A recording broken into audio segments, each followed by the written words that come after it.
Jadi kalau ditanya lagi kesimpulannya intinya ya, kalau ditanya lagi basic harga satu kamar ini berapa?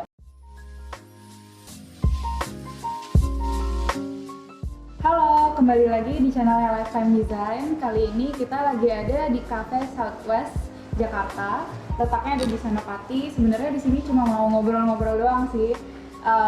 Ngebahas hal-hal yang selama ini banyak dipertanyain dari follower kita di Instagram. Jadi mumpung Mas Fauzan kan kayak lebih senior nih di sebagai interior designer, mau nanya-nanya aja sih sebenarnya. Banyak yang penasaran sebenarnya interior designer tuh ngelakuin apa sih, itu tugasnya tuh apa gitu. Oke, interior designer itu kalau diceritain bisa ngabisin waktu video 1 jam. Tapi basically interior design itu bekerja sama dengan tim arsitektur dan tim engineer biasanya. Interior itu lebih arahnya di dalam ruang, sedangkan arsitektur biasanya lebih ke tata letak ruang dan fasad biasanya. Nah, si interior design sendiri itu merencanakan dari mulai plafon, lantai, dinding, electrical, lighting, sampai ke tata cahaya, sampai ke tata udara. Lighting juga kalau mau dijabarin panjang, ada lighting natural light, ada lighting yang kita dari lampu. Lampu sendiri juga ada banyak, ada lampu yang task light, ada yang ambience light misalnya. Terus sampai ke aksesoris yang dipakai yang representatif untuk dipakai per user. Jadi kalau dibilang interior design itu cuman membuat sebuah tampak lebih bagus, enggak juga, karena ada hal-hal yang details di dalamnya. Kayak ergonomis misalnya, tinggi pendeknya meja, tinggi pendeknya kitchen, dan sebagainya itu sisi interior designer. Kayak dari layoutnya, jadi ngatur ke sirkulasinya gitu. Iya, kira-kira gitu. Berarti kalau interior designer itu lebih ke dalam ruangnya, kalau arsitek tuh lebih ke fasadnya gitu ya? Bisa dibilang gitu, bisa juga enggak, karena arsitektur juga menentukan besaran ruangan di dalam, tapi lebih ke letak ruangnya, bukan sirkulasi yang ada furniture yang udah ditata dalamnya, ada furniture dan lain-lain. Interior juga mikirin materials, misalnya fire resistant, water resistant gitu-gitu. Jadi misalnya lantainya nggak boleh yang slippery atau lantainya harus yang gini, harus yang gitu. Itu lebih ke usernya, sama itu tugasnya si interior design juga. Ya, jadi berarti ternyata tuh interior designer kalau misalnya banyak yang nyangka cuma kayak indah-indahnya doang, kayak kalau misalnya ngeliat di Instagram Lifetime Design mungkin mereka suka desainnya oh yang klasik-klasik gitu ya, padahal sebenarnya di balik itu sebenarnya tinggi meja aja tuh ditentuin gitu kali ya. Dari materialnya juga kalau di kitchen sama yang di kamar mungkin ada yang beda gitu-gitu. Ergonomis, kalau orang tinggi mejanya beda sama orang yang pendek, ya bisa sampai kayak gitu. Atau tinggi kursi bisa lebih tinggi lebih pendek dibandingin. Kalau kita bandingin antara Asia sama Eropa, tinggi kursinya aja udah beda, tinggi kitchennya udah beda. Jadi banyak standar yang beda-beda antara kita sama orang yang tingginya lebih tinggi gitu. Ya, jadi kalau misalnya yang belum tahu juga, ergonomis itu sebuah ilmu pengetahuan tentang ukuran-ukuran di bidang interior gitu. Jadi kalau misalnya kursi atau tinggi meja itu sebenarnya udah ada standarnya. Gitu. Kalau misalnya dari gaya sendiri itu atau mungkin dari ya gimana sih, maksudnya gimana caranya kita nentuin mau pakai interior designer ini gitu? Oke. Kalau mau menentukan interior designer itu biasanya cuma diperhatikan beberapa hal. Yang pertama, klien harus sreg. Karena kita akan bekerja jangka panjang. Sama interior designer itu bisa sampai setahun, 2 tahun, ya layaknya sampai bangunan selesai gitu ya. Biasanya sih setahunan lah ya kira-kira. Nah, karena lama, yang pertama adalah biasanya personnya. Jadi kalau misalnya udah cocok sama satu orang, bisa dilanjutin. Tapi lebih ke personal touch-nya dulu. Yang kedua bisa dicek dari stylenya. Apakah stylenya dia sama style yang diingini sama si klien cocok gitu. Ada kesamaan gitu, ada kesamaan selera. Terus yang ketiga biasanya profesionalisme. Jadi kalau misalnya dia baru atau belum ada PT gitu-gitu biasanya juga sebagai pertimbangan juga. Jadi kadang-kadang banyak juga klien kita yang dulu itu kayak bekas ngerjain dari temennya atau apa yang nggak sampai selesai gitu. Jadi bagusnya sih yang sudah profesional di bidangnya. Terus yang ketiga, interior designer yang bisa menyesuaikan diri sama kebutuhan klien. Jadi nggak ada yang ya tipikal orangnya lah beda-beda gitu. Lebih arahnya ke sana aja sih.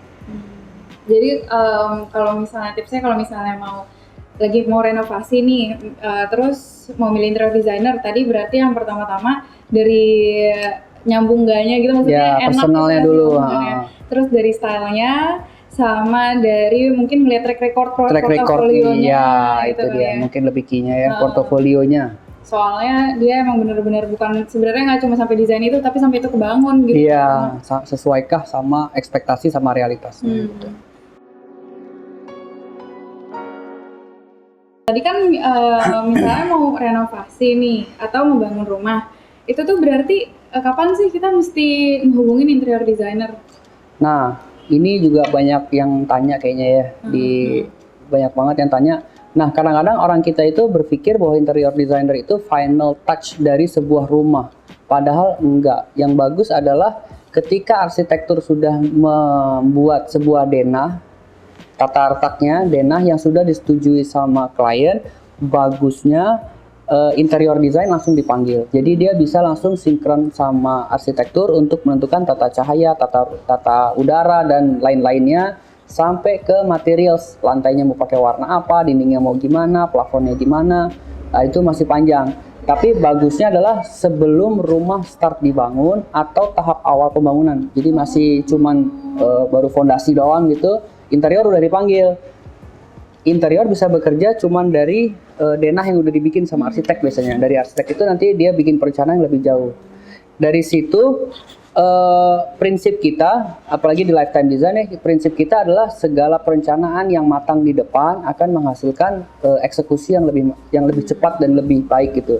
Jadi semakin cepat interior dilibatkan, semakin spesifik keinginan klien terpenuhi gitu. Jadi kalau misalnya masih proses bangun juga masih bisa konsultasi, diskusi gitu sama arsiteknya juga. Iya, jadi arsitek, interior, engineer itu biasanya meeting kerja bareng sih. Kalau misalnya untuk renovasi sendiri itu lebih baik renovasinya langsung satu rumah atau mending dicicil-cicil gitu sih. Soalnya kan banyak juga sih klien lifetime design tuh yang kayak ya udah deh kita coba mau renovasi sebenarnya, cuma ya udah satu ruangan dulu atau dua ruangan dulu.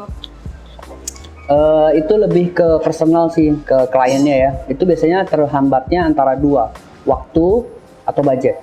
Kalau misalnya masalahnya waktu, misalnya mau lebaran nih kerjain ruang tamu dulu deh, yang penting bagus nanti kamar nyusul, ya bisa dipahami, boleh dikerjain ruangan tamu dulu.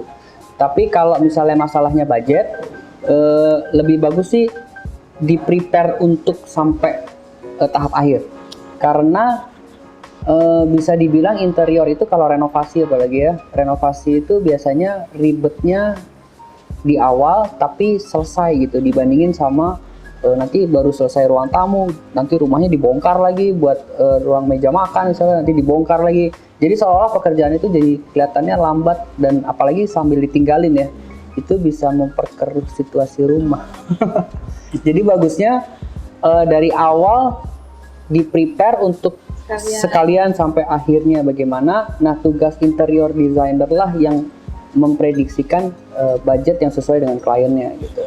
Jadi ya kalau misalnya mau ngerjain tembok nih, jadinya kalau misalnya ngerjain satu rumah kan jadi itu bisa dikerjainnya dalam waktu yang lebih cepat gitu. Kalau misalnya satu rumah dibandingin satu ruangan dulu. Iya. Gitu kan. Jadi mendingan 5 ruangan sekaligus, misalnya makan 5 ruangan sekaligus makan waktu 3 bulan. Kalau seruangan bisa makan waktu setahun misalnya gitu. Jadi better ya 3 bulan tapi beres semua. Gitu. Tapi balik lagi gimana si interior merencanakan itu sih. Paling kalau misalnya banyak kan pasti sebenarnya pertanyaan ini tuh karena mikirin budget sih sebenarnya. Kayak misalnya punya budgetnya buat sekarang tuh nggak masih belum cukup buat langsung satu rumah. Mungkin itu tipsnya prioritas kali ya. prioritas ruangan mana dulu? Iya, prioritas. Bisa dibilang prioritas itu menentukan mana yang duluan dikerjain, mana yang terakhir dikerjain. Ini lagi mumpung ngomongin budget gitu, cara ngaturinnya. Emang berapa sih sebenarnya? Banyak banget sih yang pertanyaan. Ini pertanyaan paling banyak di Instagram sebenarnya. Kayak kalau misalnya kita ngepost foto, pasti pertanyaan pertama yang muncul itu harganya berapa sih, atau biaya buat desainer interior tuh berapa gitu. Nah, ada dua. Kalau biaya desainnya sama biaya pengerjaan itu dua hal yang berbeda. Kalau kita bicara biaya pengerjaan, itu sangat-sangat bergantung sama spesifikasi, sama material yang mau dipakai, sama scope-nya, sama desainnya. Misal ada satu orang mau bikin renovasi satu kamar, kita perlu tanya lantainya mau diganti nggak, dindingnya mau diganti nggak, atau plafonnya mau diganti nggak, atau lightingnya mau dirubah nggak, ada lemari yang mau ditambah nggak, ada furniture yang mau diganti nggak, atau mau di refinish aja, ada jendela yang mau diganti nggak, ada curtain yang mau dirubah nggak. Terus pertanyaannya banyak, jadi satu orang sama satu yang lainnya tuh bisa dibilang range-nya jauh banget. Kalau kita bicara satu ruang keseluruhan diganti, itu bisa menimbulkan persepsi yang berbeda. Keseluruhan tuh sampai mana? Furniture aja kah? Atau sampai lantai-lantainya? Jadi bagusnya adalah menginfokan ke pihak interior yang kita mau kerjain tuh dari mulai lantai, dinding, plafon dibongkar total jadi bare, terus mau dijadiin kayak gini, kira-kira habisnya berapa? Dari situ aja masih belum bisa menentukan berapa budgetnya. Karena yang kita perlu tanyakan kembali ke klien adalah berapa budget yang disediakan oleh klien. Tugas interior design untuk menjadikan budget itu sesuai sama desainnya. Jadi bukan, karena budget itu bisa diatur banget dari spek. Misalnya lantai keramik, lantai parket, lantai marmer, lantai granit, lantai onyx misalnya itu udah dari yang 100.000 sampai 5 juta per meter. Dari situ udah ketahuan bahwa spesifikasi itu menentukan banget di budget. Jadi bagusnya ya kita tanya lagi ke klien, istilahnya lo budgetnya berapa? Terus nanti kita aturin sisi mana yang harus dibikin bagus, sisi mana yang bisa kita turunin materialsnya, sisi mana, dan banyak hal yang dipertimbangkan gitu.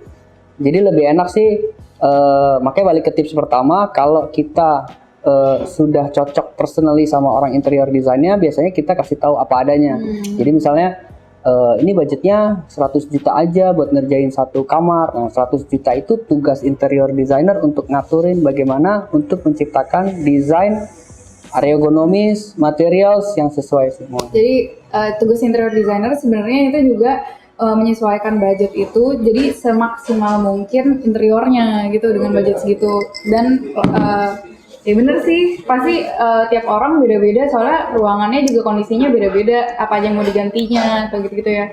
Materialnya juga beda-beda, ada yang suka keramik, ada yang suka parket, ada yang suka itu, dan itu harganya udah lain-lain. Tugas interior designer men-suggest aja. Jadi kita suggestnya pakai marmer, lantainya, terus plafonnya kita giniin, lightingnya juga kita giniin. Itu beda merek dan spesifikasi, itu udah bedanya harganya jauh banget. Contoh ya, kalau kita mau lebih detail, misalnya lighting, lampu itu ada namanya CRI. CRI itu color render index. CRI yang 80, 85, 90, 95 itu udah 98 itu udah jauh banget. Untuk satu lampu bisa sampai 4 juta, ada yang 50.000, ada yang 4 juta gitu. Itu kan tergantung sama spek yang kita mau suggest ke klien gitu. Tapi believe me, harga nggak pernah membohongin dia. Jadi kan material itu sendiri kan udah beda-beda banget tuh. Beda satu material aja pasti budgetnya juga udah pasti beda banget secara signifikan. Gimana sih cara nyiasatinnya? Ada tips-tipsnya nggak? Misalnya nih, kalau misalnya aku cuma punya budget 100 juta buat satu ruangan, ruangan kamar gitu misalnya. Apakah berarti panelnya jangan pakai kayu, pakainya list profil aja gitu, nggak usah diapain gitu. Itu tuh bisa nggak sih jadinya emang beneran bisa disesuaikan dari desainnya juga kah gitu? Ya itu bisa banget sebenarnya. Itu tergantung dari kalau balik ke kita bicara tentang interior desainnya, itu balik sama pengalaman interior itu sendiri. Kalau interior designer yang sudah berpengalaman, dia tahu banyak banget materials, sehingga dia bisa menentukan untuk menciptakan tampak yang sama, banyak materials yang bisa dipasang. Ya tadi balik lagi, misalnya lampu ya, kita ambil contoh lampu itu ada CRI, ada berapa warna Kelvin, satu lagi apa ya, dia ada macam-macam gitunya deh. Nah, kadang-kadang ada yang materialsnya kita downgrade, tapi lightingnya dibagusin, nanti nggak kelihatan gitu, jadi dia kayak samar-samar tapi tetap indah dipandang gitu, contoh. Atau misalnya kita ngomongin wallpaper itu ada yang grade A, grade B, grade C, grade D, banyak, dari wallpaper yang per meternya 1 juta, 2 juta ada, sampai yang 100.000, 50.000 ada. Jadi sebenarnya selama itu lebih ke pride sih sebenarnya. Jadi sama aja kita bicara kalau cewek ya pakai tas merek A sama merek si Itali kan beda rasa gitu kan. Tapi kan sama-sama tas, atau secara tampak dia kelihatannya sama, mirip-mirip gitu. Cuman kadang-kadang ada pride tersendiri kalau kita pakai yang high quality gitu. Tapi balik lagi itu ke interior designernya, gimana dia merencanakan sebuah ruang dengan memaksimalkan materials yang oke lah bisa dilihat gitu. Berarti kalau misalnya budgetnya sedikit bukan berarti nggak bisa kelihatan oke kan? Ya, tapi sedikit atau banyak itu kan relatif. Nah, kadang-kadang ada basicnya. Jadi misalnya bikin ceiling flat aja kan udah ada basic price pasarannya. Jadi kalau misalnya untuk bikin yang flat aja masih kurang budgetnya, yaitu balik interior nginformasiin bahwa harga ini tuh gini gitu. Jadi ada basic price untuk membuat semua terbangun, baru nanti touch up akhir itu make upnya mau pakai merek apa, merek si A, merek si B, merek si C, kan harga lipstick beda-beda ya. Ya kira-kira gitulah. Oh gitu. Jadi basicnya dulu, harganya itu udah ada basicnya, baru touch up akhir itulah detail harga. Yang materialnya sangat pengaruh.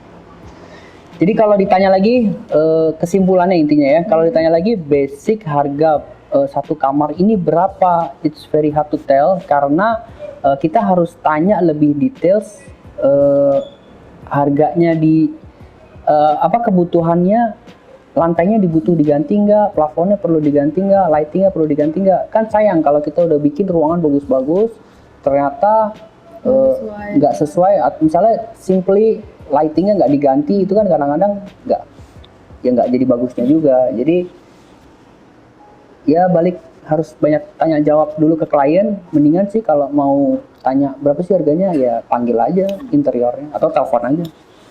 Jadi sebenarnya cuma itu aja sih biar lebih nggambarin. Misalnya kayak interior ini nih misalnya, berarti dengan desain yang sama bisa jadi karena ini di ruang publik sebenarnya nggak harus pakai marmer, pakai HPL ya gitu kan ya, jadi lebih murah gitu.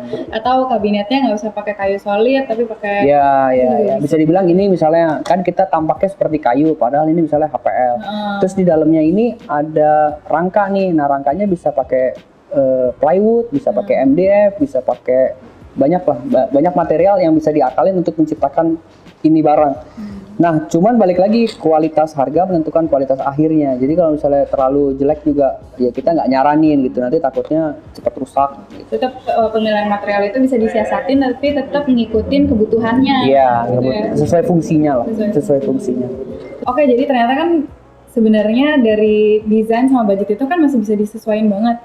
Di Lifetime Design berarti kan open buat konsultasi atau disurvey dong? Iya. Selama dia di Jabodetabek, kita nggak kasih biaya survei atau biaya apapun, atau bisa juga datang ke kantor. Kita punya sekitar 50 orang tim desainer di dalam kita yang udah profesional. Jadi ada standarisasi dari Lifetime Design untuk menentukan siapa interior desainnya. Nah, mereka basically sama kemampuannya dan kita training berkala. Jadi kalau misalnya andaikan nggak mau pakai LDC gitu, mau coba tanya-tanya, boleh datang aja langsung ke kantor misalnya, bawa denah, habis itu panggil salah satu interiornya, terus nanti dia bisa menjelaskan kebutuhan lebih detailnya. Dan sampai ke tahap konsultasi everything is free. Jadi kita pengen memang ya yang di luar sana untuk membutuhkan interior design boleh datang anytime, boleh boleh tanya-tanya lebih details. Selama tidak ada pengerjaan ya kita masih free. Nah, pengerjaan itu biayanya baru muncul ketika kita masuk ke gambar. Nah, waktu masuk ke perencanaan baru ada biaya. Tapi kalau belum masuk ke perencanaan, mau tanya-tanya kayak apa aja boleh datang, boleh by phone, boleh datang aja sih kalau enak ya. Tuh, berarti bisa kan kalau misalnya kalian ada yang mau ditanyain, sebenarnya kita open banget kalau misalnya mau ngasih konsultasi, apalagi masih di daerah Jabodetabek, bahkan kita bisa survei secara gratis. Kalian juga bisa ngasih pertanyaan-pertanyaan itu lewat Instagram, kita aktif banget di Instagram, bisa tanya lewat komen boleh, atau di Instastory juga kita bisa biasanya punya kolom pertanyaan. DM kita juga pasti akan bales kok, jadi kalau misalnya ada pertanyaan-pertanyaan, ini di rumah pengen ganti wallpaper, bagusan warna apa ya? Itu kita juga bisa bantu sebenarnya secara online, atau bisa ngehubungin kita juga lewat WhatsApp, atau juga bisa cek tips-tips kita yang lain di YouTube kita di channel Lifetime Design. Satu lagi, tadi ngomongin wallpaper dan lain-lain di kantor juga disediain. Jadi kalau mau lihat-lihat, cari inspirasi, boleh datang ke kantor, lihat-lihat wallpaper atau mau lihat materials. Kita banyak banget materials yang ada di kantor yang bisa dicek gitu, materials ini bagus nggak atau apa, kita bisa dapat edukasi juga. Jadi sekarang kita lagi renovasi, showroomnya sebenarnya mungkin ada yang pernah datang juga, lokasinya di Jalan Pangeran Antasari nomor 70. Sekarang lagi renovasi, tapi nanti kalau udah jadi, kalian bisa datang pas konsultasi tuh bisa enak langsung ngeliat material-materialnya. Udah sih itu aja, berarti sekarang Q&A-nya, nanti kalau misalnya ada udah banyak pertanyaan lagi, mungkin kita akan bikin lagi videonya. Sampai di sini dulu. Terima kasih udah nonton videonya.